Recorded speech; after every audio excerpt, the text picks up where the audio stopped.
Alright, with the new slave cylinder, we're putting in a new master cylinder for the clutch also. Looks just like this. So now how to remove it. Let's open the door over here, get a little light.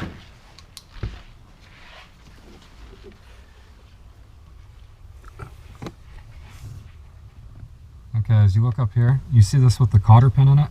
That's going to pull out. And then these two bolts that are diagonal. One up there, and then one right over here. You're going to pull those and loosen those, and then that'll slide the entire assembly out, and then just put the new clutch master in. You go ahead and remove the lines off the master, and then once you loosen the nuts on the end of these studs, you'll be able to slide this right on out.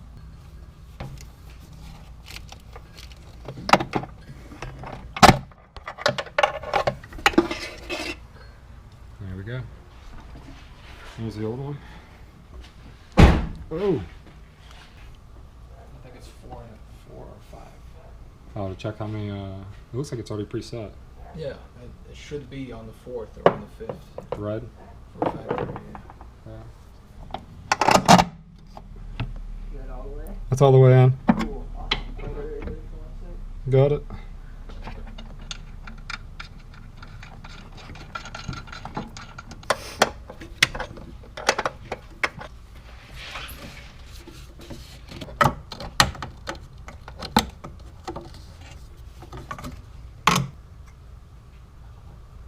So right here, before we put the new slave on, the slave cylinder, we're going to put on a new clutch cable.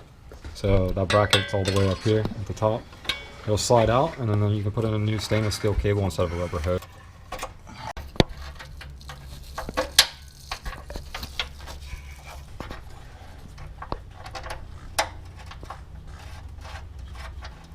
So the reason you put on a stainless steel or a clutch line is that it's not going to have as much flex as a rubber one would.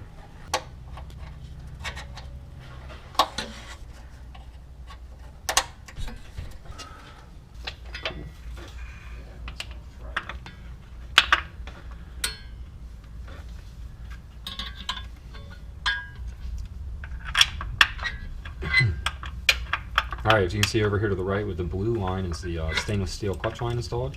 And now we're putting in the slave cylinder here. So that's what, when you depress the clutch pedal, that's what moves the little forked arm that goes against the throwout bearing inside the transmission, as it showed you guys earlier. This throwout bearing, this thing is spinning at a high speed. Well, it's not yet until it touches right here. And then that's when the pressure is put on these forks that go around it, and that helps it do a smooth engagement right here. So if you're wondering what the throwout bearing, its purpose really is, that's its purpose right there.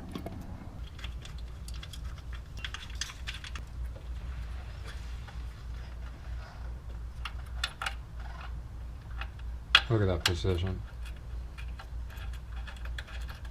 Well, bam. I mean, it took me, I remember doing it 2 or 3 times, draining it to get pressure in the pedal, dude. Because you got to fill all these lines up.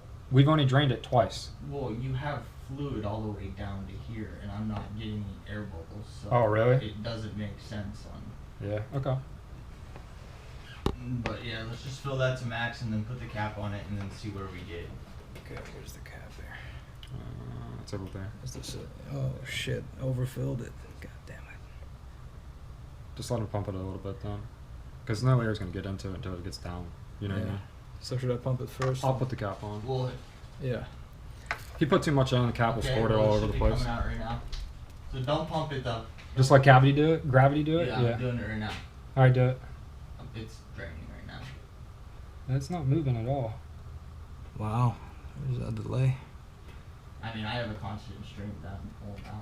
That's- I guess. I don't know. Alright, go ahead and pump it, and then it should fill that line back up. Yeah, because it didn't move at all. Dude, I hate hydraulic systems, I'll tell you the truth. Pump it. Yeah. Just because fluid in a line should flow down a lot. Alright, let me know when to start. 5s, right? Well, that went down way a lot.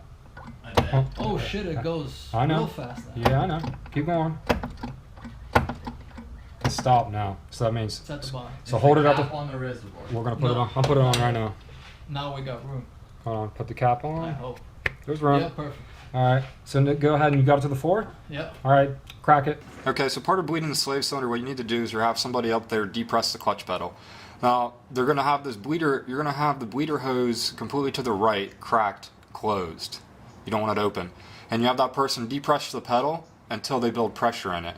And once there's pressure in it, you have them hold it all the way to the floor, and then you're gonna turn this to the left, and you see air bubbles that come out. And while they have the pedal held to the floor, then you crack this back to the right and tighten it, and then you repeat the process until you see no more air bubbles at all. Okay, let's go ahead and get started. So Jessica, go ahead and start depressing that pedal.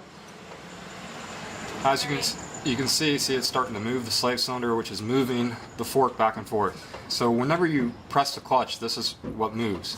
So you can actually change gears.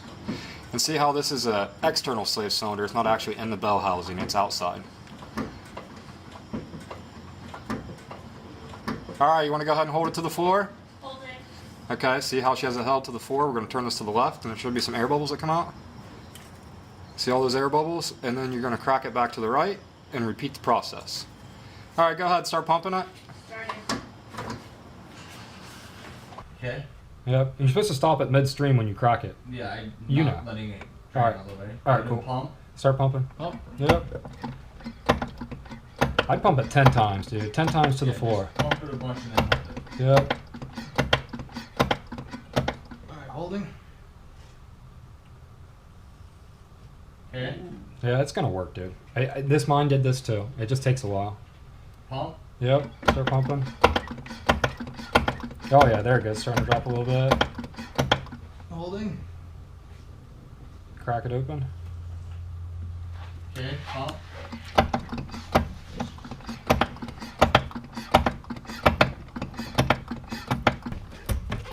See, it's already returning, so you just keep pumping it. Service manual says 5 times, but I've upped it 10 to 15. Just do it till it's firm. See, it's coming all the way back like this. And then you're gonna hold it to the ground like this. And then go ahead and crack the bleeder valve. Okay. You're good. All right, and then repeat this process. Whoa, now it's stuck to the ground. There it goes. Okay. No, now it comes up. Honestly, that's pretty much that. It's to minimum. No, close now. Close. I'd say, honestly, you got clutch, dude. Let me see. I'm gonna pump a couple. This has got a lot of travel down here too, Oh, you can see it moving the fork so yeah. I mean, it's traveled the fork almost all the way. all the way. The piston's coming out of it. Yeah, I mean, your pedal's coming all the way up. Look, dude. Right there's a little free play before it grabs. So that's normal on this kind of car. And just that air just now. No, there's no air. That was good. See what you think. I mean, I would go. It's pretty close. I mean, you're only gonna get it so far. The pressure plate is what's gonna cause more of a stiff feel. Yeah, it's a It good feels feel. more consistent probably on the push now. It feels good. It feels good. Because I mean, it has a lot of travel on Down there. Oh, Oh yeah, and it's on. Let's look at the reservoir. It's just Yeah. halfway. Yeah, that's about it. Man, it We looks filled it up like beautifully clean. 3 times. I think it was empty twice, and then this Okay. is the 3rd time it filled up the Yeah. system. Perfect. Yeah, it feels good. Yeah.